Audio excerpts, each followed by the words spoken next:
This episode is brought to you by Reese's Peanut Butter Cups. In breaking news, leading scientists worldwide are conducting experiments to determine if Reese's Peanut Butter Cups are the perfect combination of peanut butter and chocolate. However, it appears the study was inconclusive, as the scientists couldn't help but eat all the Reese's. Because when you want something sweet, you can't do better than Reese's. Find Reese's now at a store near you.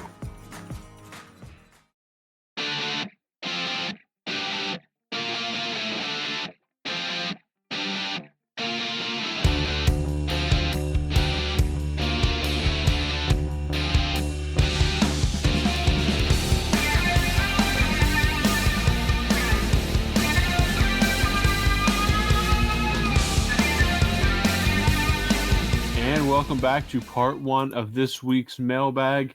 It is, as you can see, once again, just myself and Snail. There is no Garrett. We do have him on a milk carton.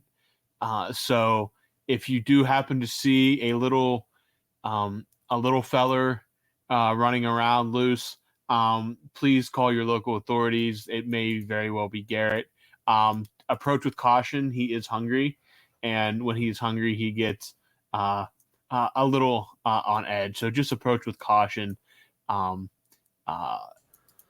like that movie, The Gremlins. Don't feed him after midnight. Yes, do not feed him after midnight. And generally just keep your distance and call your local animal authority. They will wrangle him and get him the proper care he needs. And we'd really like to get him back on our show here. Bring Garrett home. Hashtag bring Garrett home. Though since he's been gone, the Penguins have been playing good, so maybe just let him roll out there for another week or so and see how it goes. Who was the one listener? He said he thought he was the reason why the Penguins were doing so bad, but I think it's not Edward Beckham. Yeah, Edward Beckham. It's actually Garrett that now that he's not on the pod, they're rolling. So. Don't worry, Edward. It's more Garrett's problem. Why the Penguins stink than you. So for part one this week, we have 14 questions, and we have, I believe, 12 Brian's and 2 from Andreas. So without further ado, we will get this show underway. Since question one is mine, I will have Snell ask, and I will answer. All right, Brian asks here, Robbie, what are your biggest takeaways from the Kyle Dubas presser that was released just recently? I don't think it was earth-shattering in any way that people may have thought. I think it was a standard, here is where we stand, here is what we're looking to do. But again, with the situation the Penguins in, there isn't much he could reveal. And again, a good general manager is not going to obviously show their hand. He was forthcoming that they're taking calls. That Jake Gensel's future in Pittsburgh, at least for the rest of this season, is definitely undecided. And at the time that he had this press conference, it was going to be that what the Penguins did in the next 2 weeks that determines his strategy. And we are a week into that now, a little over a week. And the Penguins, they in that run, they lost 2, but they also won 2. And they are currently on a 2-game winning streak heading out west. So we'll find a lot in these this next week here. The Penguins have 4 games all out west with Vancouver, Seattle, Calgary, and Edmonton on the docket. So basically it was more or less just here's where I stand. Nothing, I don't think anything earth-shattering. Maybe some, I guess you could say, confirmation that Gensel could be traded. But nothing that's saying that he would be traded. He didn't really say if he was in a full buy or sell mode yet. So it was more or less just an update, pretty much status quo as we go forward here. Nothing, at least in my opinion, nothing earth-shattering came out of that press conference. Robbie, we'll move on quickly here. I just wanted to kind of bring this up.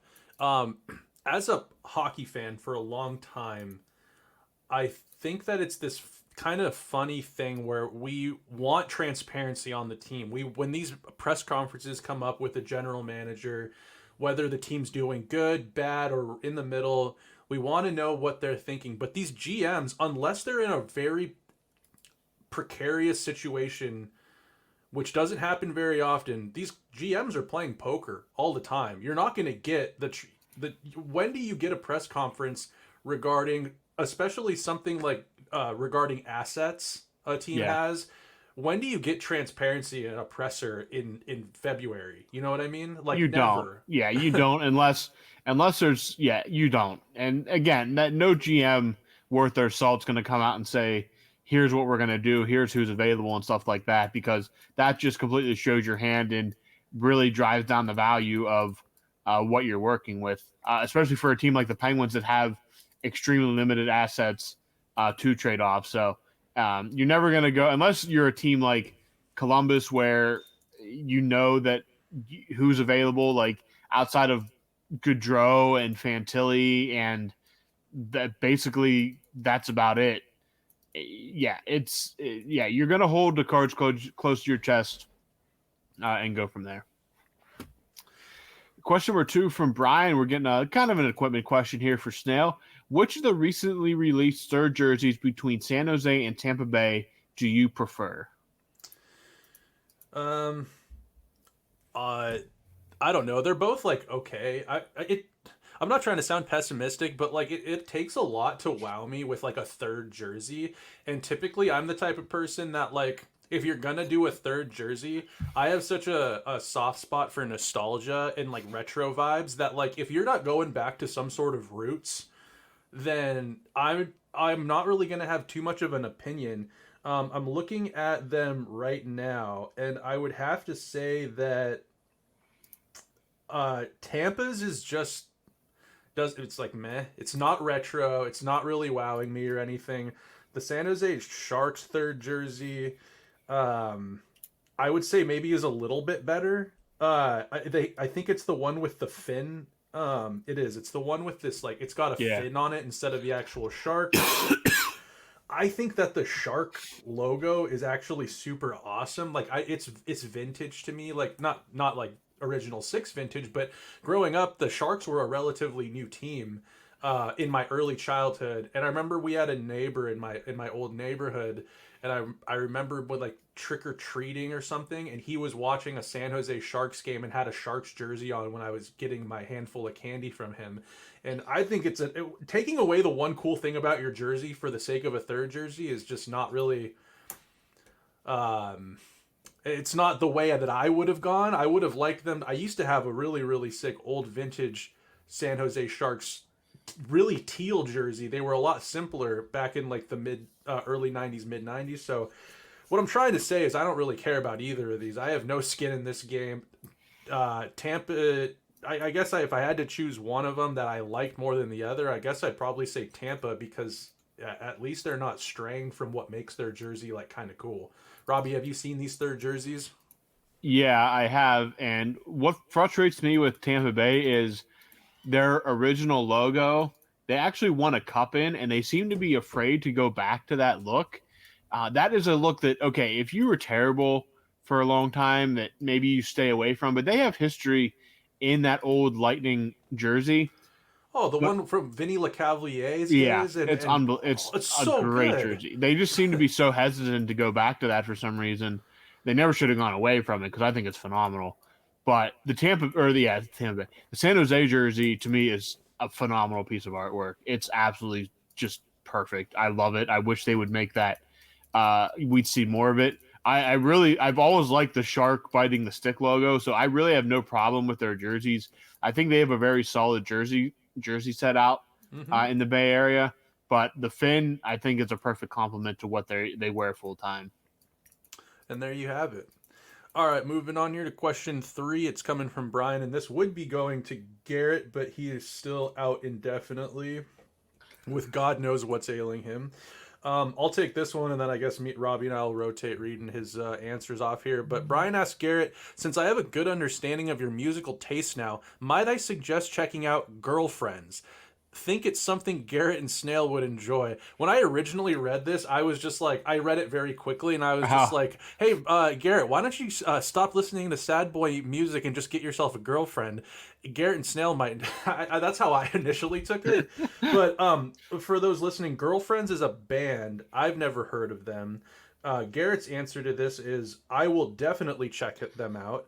Hopefully the music is better than having a real girlfriend, which currently I do not have. Real sad boy hours over here. So there you have it, dipping into the personal life of our beloved host, Garrett.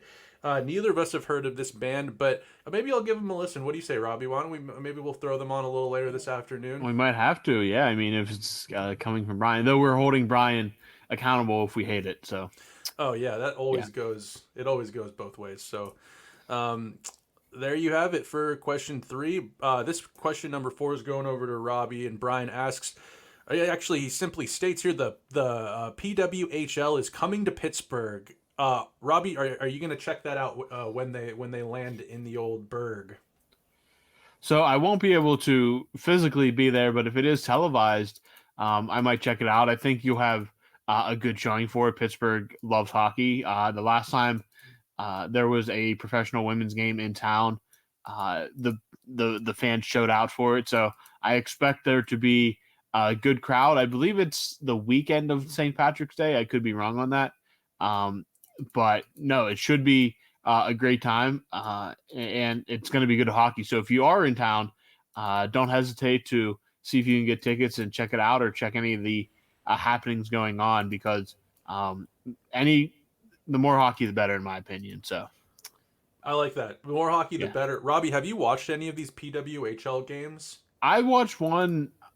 I've watched a couple, even if it was just to put it on, and it seems like it's getting good crowds, good attention. So I'm all for it. Getting more eyes on the game any way possible. Agreed. I don't think there's ever been any gripes about the women's game at all. I think when the Olympics come around every year, it's just Oh yeah, it always does so well. And I don't yeah. it's no mystery that the game is so entertaining to watch. It's so fast. These players they're amazing. Yeah, and it's a completely different game from the men's game too. Like sometimes the games, like sports, will be similar across uh, men's and women's game, but it's such a different game. It's so much more it's so much faster. It's just really entertaining to watch from a It's fan quick. perspective. Yes, Yeah, it's it's very quick. quick. It's quick Yes. strike. This PWHL, I mean, the what they're putting on here is I commend them. It's long overdue for getting the women's game more visible. They finally have the backing and all of these things go in their way. Finally, it's been awesome to watch. I've been watching a lot of uh, right now it's the original 6, so they Oh actually yeah. play quite a bit right now. Yeah. Their games are streamed on YouTube, so I suggest anyone out there, hockey fans, doesn't matter if it's women or men's, it's good hockey to watch. I've been watching the Minnesota team. I don't know their name. I'm spacing on their actual name. I don't know if actually they have names yet. I think they're just their respective cities. Yes. Yes. There's the first overall pick, the first pick in the PWHL draft history, Taylor Heisey, unreal hockey player. Yeah. So sick out there. Everyone go check it out. All right, so that's a recommendation and endorsement from both Snail and I. So moving on to question 5 here for Snail. Who evaluates talent for the Penguins? In the last few years, they have really missed when it comes to signings. Well, let's get into this, shall we, Rob? Are you ready for a little bit of pain? Yep. I mean, yeah, it's not been good. I mean, there's no doubt about that. So, yeah, there has been. I mean, you don't win 2 cups back to back and one in '09 without people properly evaluating talent in your system. But where we're at right now, I think there's a lot left to be desired. Let's go over a couple things here. So, for me, in the recent times, I feel like there was a monumental trade moment where things began to go downhill, and the question that Brian asks, who's evaluating talent for this team, um, it kind of shines a light on them, because for me, Robbie, and if you feel differently, we should totally get into it. But for me, it was the Reeves Sundqvist trade was when things began to, I don't know. There was some questions regarding this trade. Getting Ryan Reeves. I do like it. I like watching a good tilt in the NHL.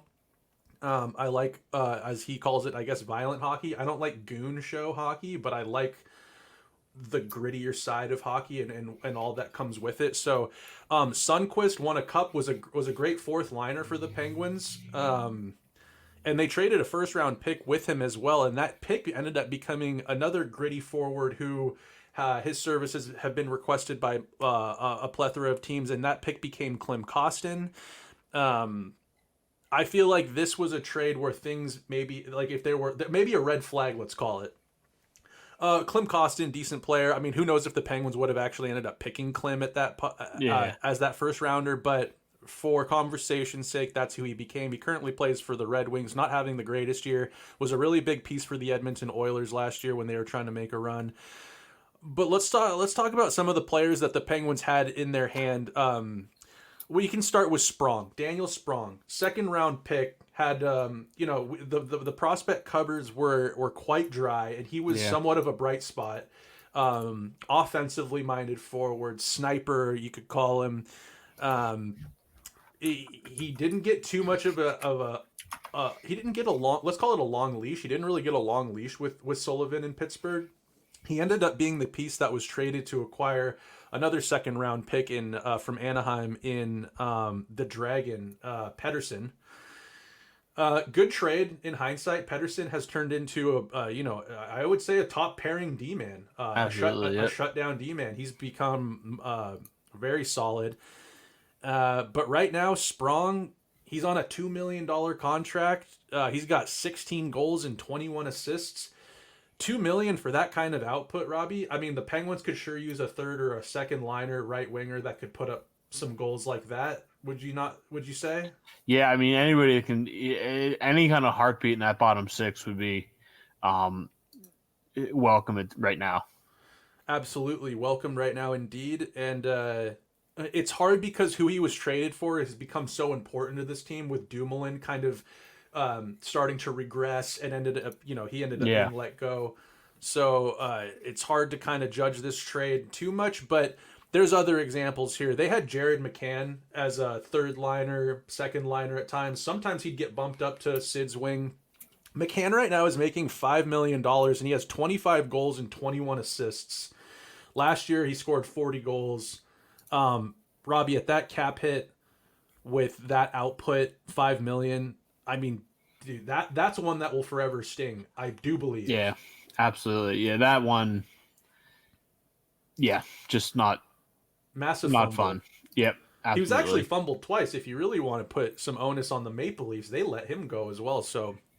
Yeah. As soon as he was traded to Toronto, it was like automatically like, oh, he's not going to be here long, and it was just kind of a bizarre like, okay, that doesn't really make any sense, but go on. We thought you were trading him for to keep him, and then they just like let him go for nothing.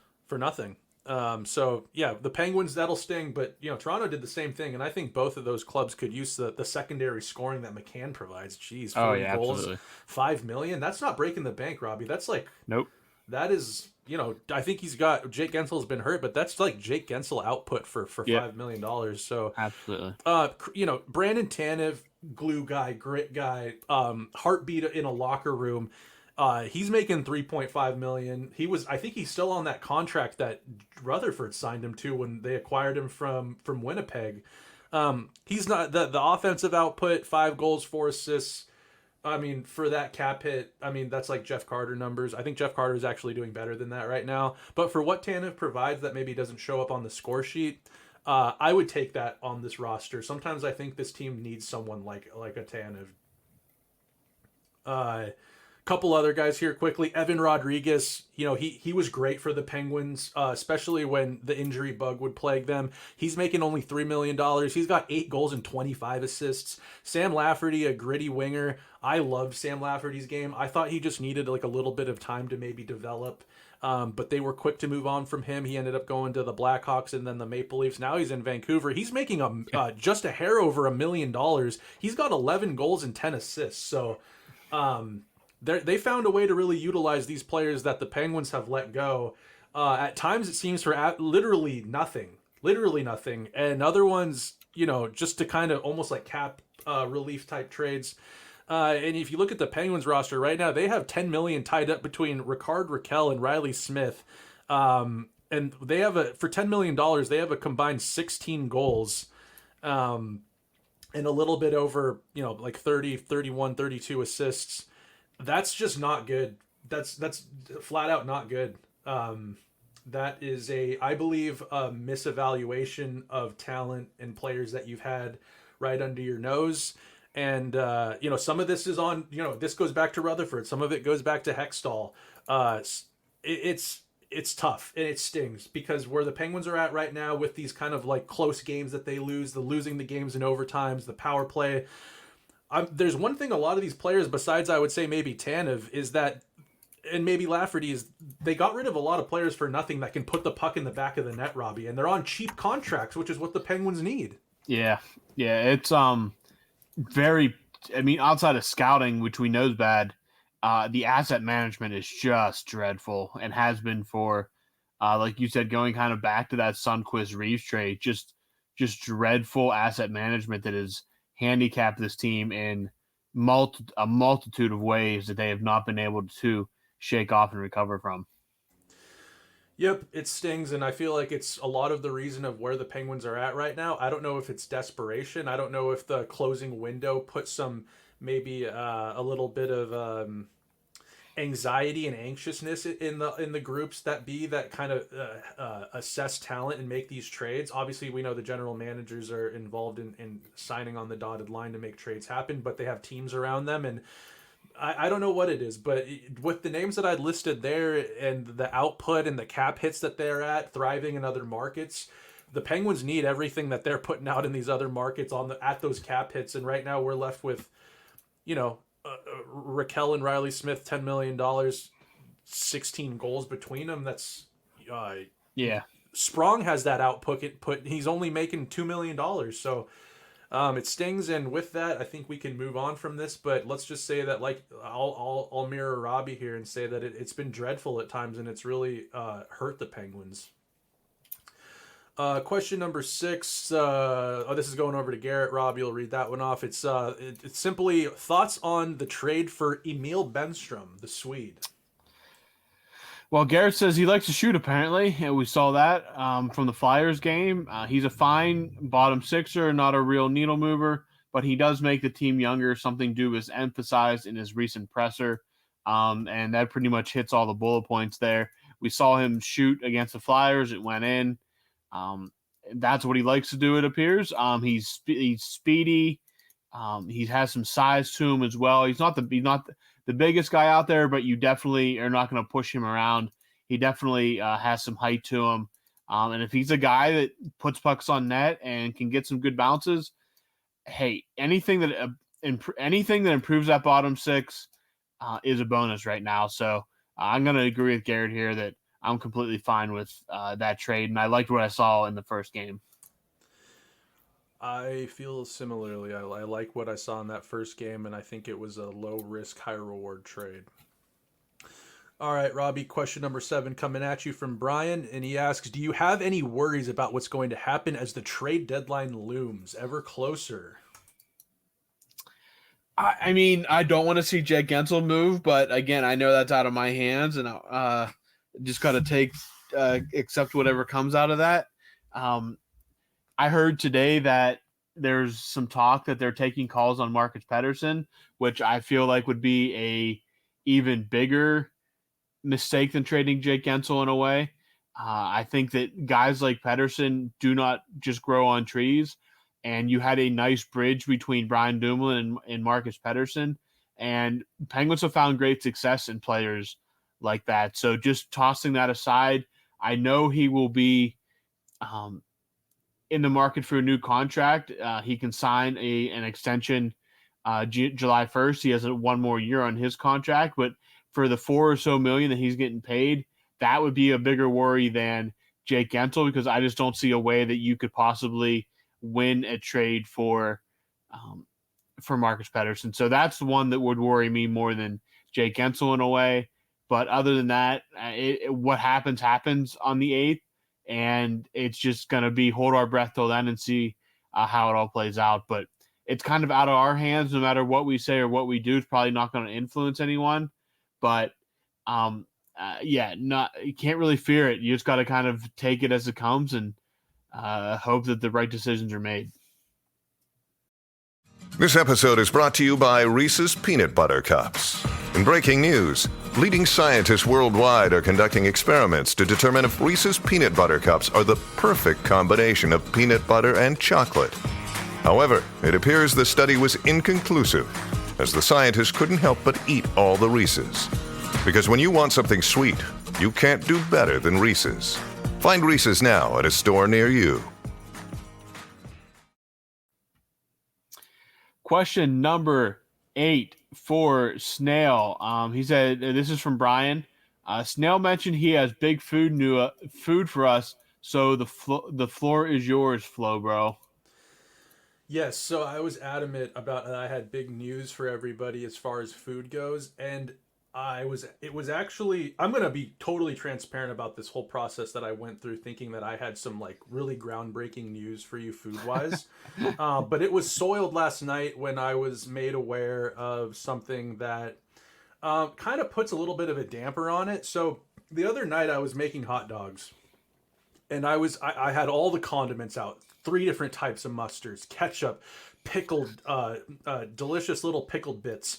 And, I was making myself a couple, and I made one classic one. I put ketchup, jalapeno mustard, and sauerkraut on top of it. Nothing too fancy. No. But then I had this idea, and it thought it was an original idea, which I learned later it is not. But my originally I thought this idea was just going to be so awesome, and it tasted so good. I made a hot dog, and I cut the hot dog down the middle, so I had 2 thinner strips of hot dog, got those cooked to perfection. But then I went off the board and I took a nice big dill pickle spear, and I gave that a bit of a sear on each side and stuck that right in the middle of my hot dog and laced it up with Dijon mustard. A little bit more of a sharper, a stinkier mustard, if you will, to complement the sharp brine of the pickle. And it was so good. I've been thinking about it ever since. And I've been telling everybody I come in contact with, dude, I made this hot dog. I'm calling it, I was going to call it the snail dog. But I've heard a lot of other terms on what I should call it, but I was calling it the snail dog. But then somebody burst my bubble, and they sent me a photo of what is a Chicago style dog. And the Chicago style dog is a hot dog with a massive dill pickle spear wedged right in the side of it. So not in the middle, but on the side of it. And they add whatever they want on top of that. So I don't know a ton about Chicago. I have a buddy who lives in Chicago. Actually, one of my best friends lives there. He's introduced me to a little bit of Chicago culture. Other than that, I know almost nothing. So I apologize if I offend anyone here who's from Chicago that's listening, or actually, I don't really care. I thought I came up with an awesome idea. It was delicious. Turns out it wasn't the first time it's happened. But with that said, I still am going. I think that my hot dog, the snail dog, it has to be Dijon mustard only on the top of it. So I would recommend anyone out there, give a dill pickle spear just a little bit of a sear on each side. You want to just get it a little bit hot and not browned or crispy, but warm, and stick it right in between that hot dog and lace it up with however much Dijon you're comfortable with. I gave it what I call the shoelace, which is just a nice candy cane mirrored candy cane tape job on my hot dog. It's awesome. It's delicious. I'll never eat a hot dog probably that I'm making at home, at least the same. I'll eat that. I will never veer from that. Let's just say. I'll have to give that a shot. I mean, when you said Chicago dog, it was like, oh yeah, that is kind of what a Chicago dog is. But I love, again, we've talked about mustard plenty of times on here. Dijon, good Dijon is excellent, and you can't really go wrong with that. No, absolutely not. So that was my big food news. It is not maybe as I hope it didn't disappoint you, Brian, and anyone else out there listening, but I urge you all to try the snail dog. And with that, we'll move on. We'll move on here to question number 9. Let me pull up Garrett's answer here. Brian asks here, so Garrett, I know you don't love fighting, but you're going to tell me you didn't love that spirited scrap between Rempe and Delorier. And let's see here. Garrett responds with, I saw a couple of Rempe's fights over the weekend. I don't know. It didn't do anything for me. Fighting never has. When I started watching hockey, fighting was not nearly as prevalent as it was in the olden days. It didn't make me thirsty for blood. Props to both men for wanting to tussle and give the fans a decent spectacle, I guess. Meh. Let me be clear. I know fighting is a part of the game. I'm not calling for banning it. Grown men will act as they please. It's not something I tune into hockey games for. I mean, I don't know. That Rempe Delorier fight was about as basically your dictionary definition of a heavyweight fight. I mean, again, it was agreed to beforehand. It wasn't a response to a clean hit or anything like you'll see sometimes. Just two monstrous dudes going at it. And yeah, I mean, it was blow for blow. It was nothing. It was just straight up two big dudes just wailing on each other for about a minute. So it was good. It was good, good entertainment in my opinion. As someone who loves fighting in hockey, I feel like whenever I'm on here, I have to make it clear that it's like, I'm not like, I don't want people out there that can't play the game. I would say even right now, Ryan Reeves is towing that line of, I don't think Ryan Reeves really is in the lineup every night. I don't think he can keep up currently with the fast-paced game that it's becoming, even as a fourth liner. But when you got guys that can actually play and they're sticking up for teammates or they're agreeing upon it, they're just too, what do you call them? What's it called when you're like at the top of the food chain? It's just two beasts that are just like, I'll give you one if you want it, and then they go at it. And and this Matt Rempe kid, it hasn't really disappointed yet. He got pummeled by that the Frenchman or whatever, Olivier in Columbus, but this guy's been wheeling himself out there every night in his career so far, and he's been fighting, it feels like, every single game he's been in. And it's not him going out and challenging people, it's the heavyweights asking him if he wants to go. It's a respect thing. It's just it's a part of the code. I don't know, whatever you want to say. I think it's been phenomenal to watch. He looked a little tired though the other night when he was getting his lunch fed to him by Olivier in Columbus, but Ryan Reeves said, make hockey violent again, and then this Matt Rempe kid shows up out of nowhere, and he might be feeding Ryan Reeves his lunch someday. So, yeah, it's I think that this Matt Rempe kid has caused a bit of excitement for hockey fans everywhere, except Garrett.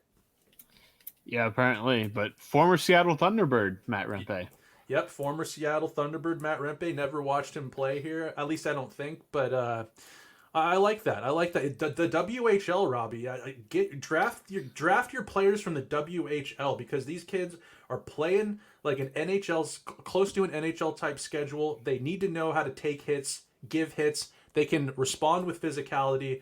It's not foreign to them. You're not getting some kid from the NCAA who's been dangling without the fear of getting hit. These kids are NHL ready when they're coming from the dub. Absolutely. All right, Robbie, question number 10 coming at you from Brian yet again, and he asks, what is the best thing you have ever tried that was deep fried?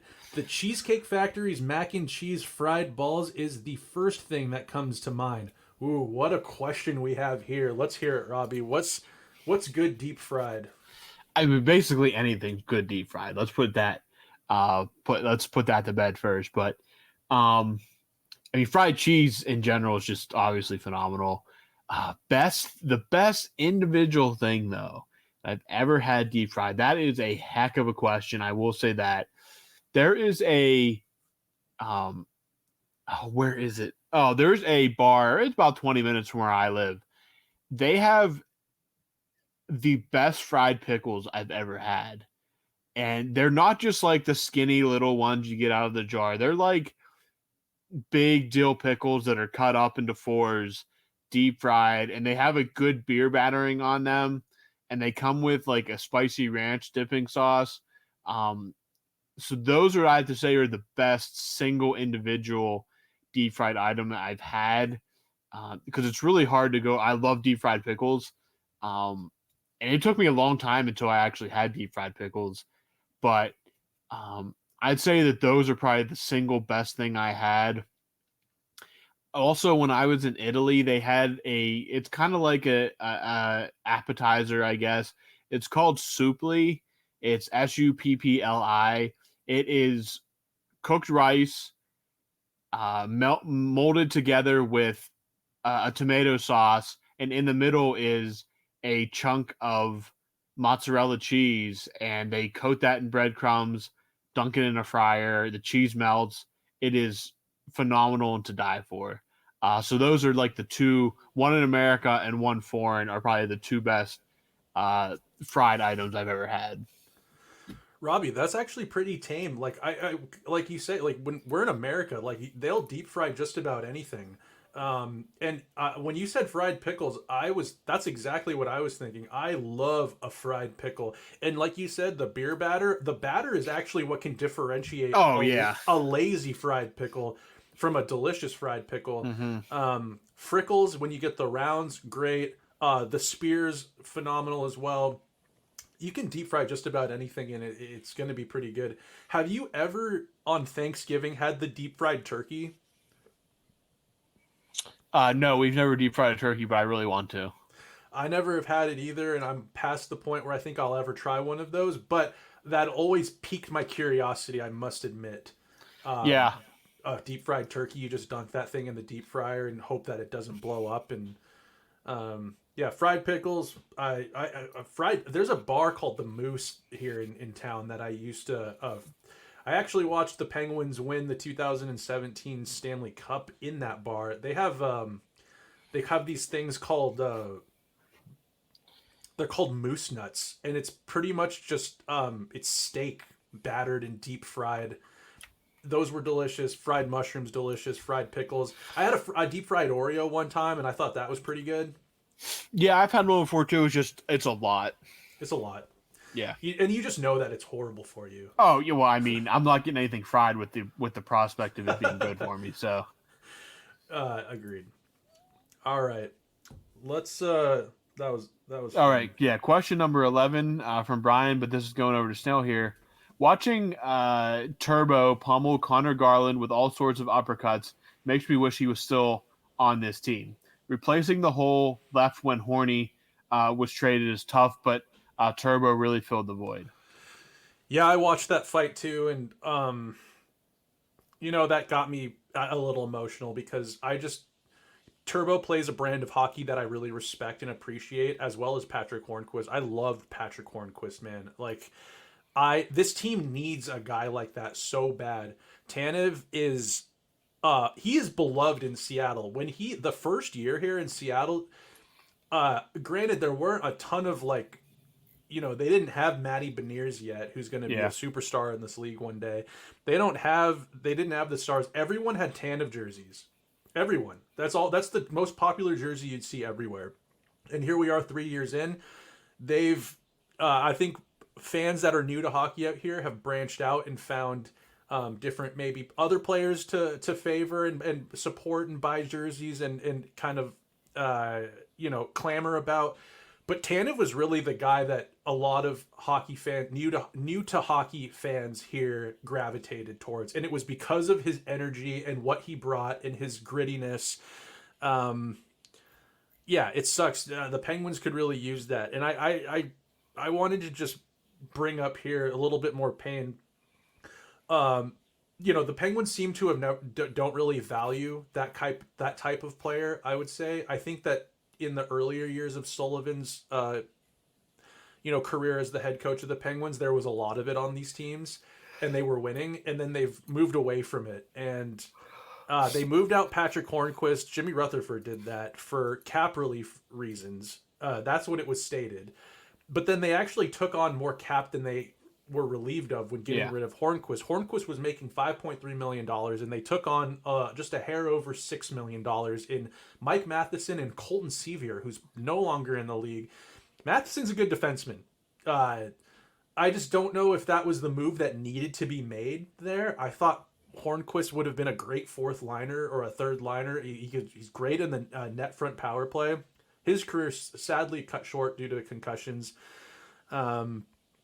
Turbo's only, like we talked about earlier, we talked about Turbo only making, $3.5 million for a bottom sixer, and what he brings that doesn't show up on the score sheet. It really does sting. And you see him going out, and he's in a rivalry game with Vancouver, the the Pacific Northwest rivalry that's fairly new, and Garland, a great player in himself, longtime rumored to maybe be a potential trade target of the Penguins, going at it in a spirited tilt. It's everything you love to see in a rivalry game, and you just wish that the Penguins had a player like him still that would bring that to the lineup.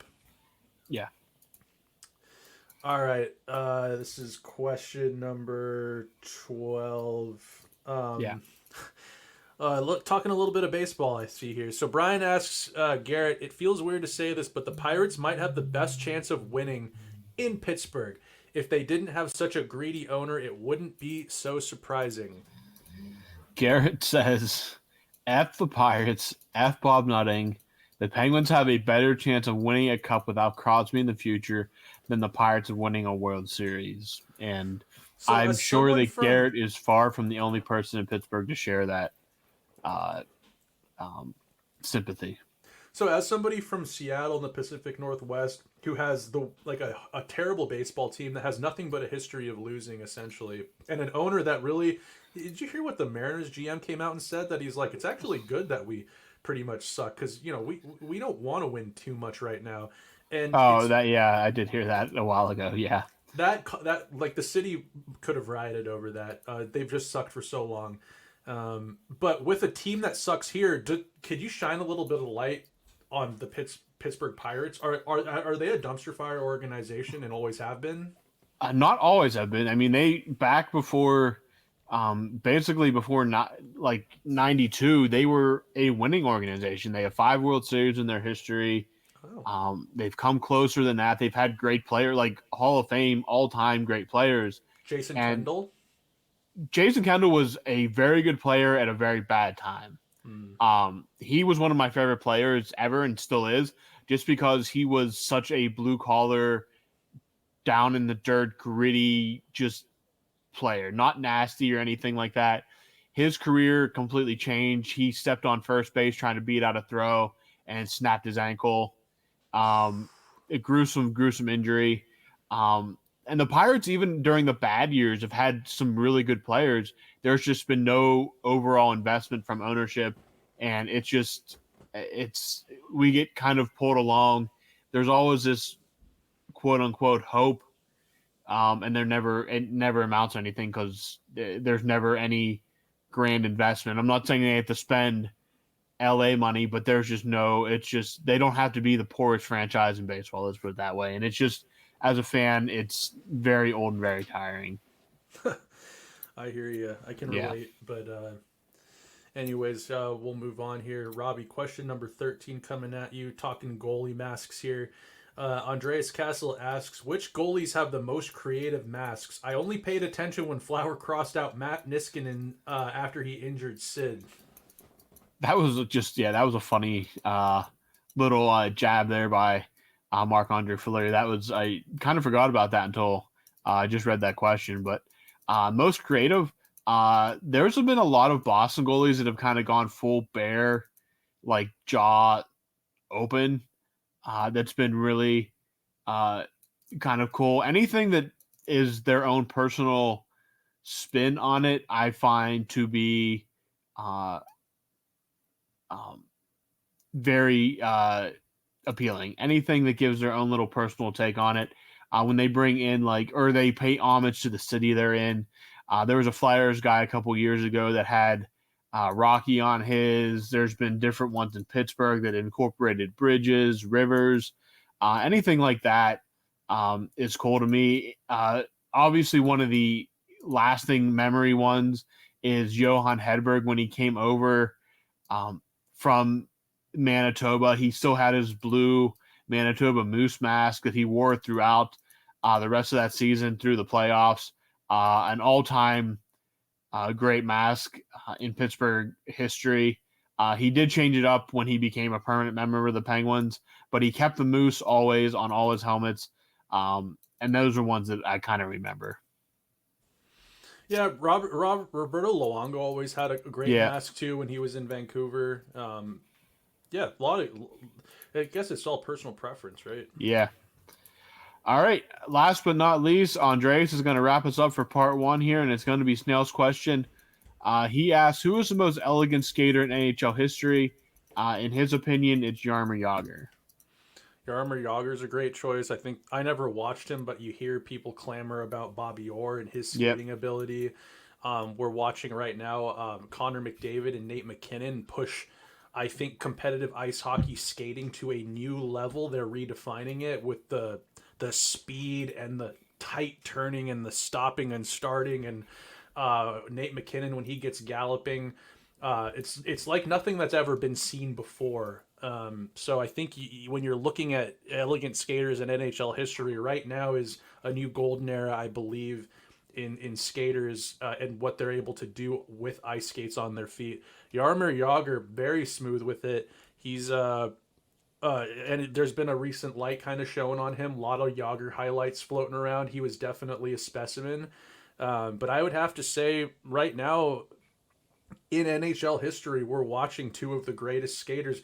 There are players playing right now that if you put them in the NHL 25 years ago, or even while Jagr was still playing, phenomenal skaters. I think some underrated people that are actually just so great at skating and moving the puck, or skating without the puck. But when I see them moving with the puck, Jeff Petrie, actually a great skater.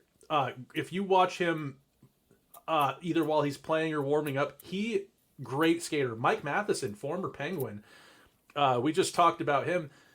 That dude is he's a phenomenal ice skater.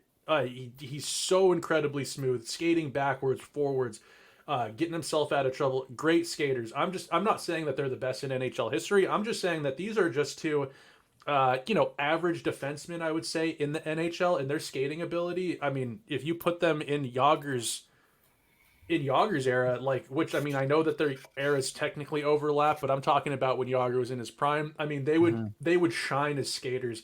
But right now we're watching two guys in Nate McKinnon and Nate McDavid that it's, I think, undisputed. They're doing things that have never been done on ice skates. Yeah, I agree.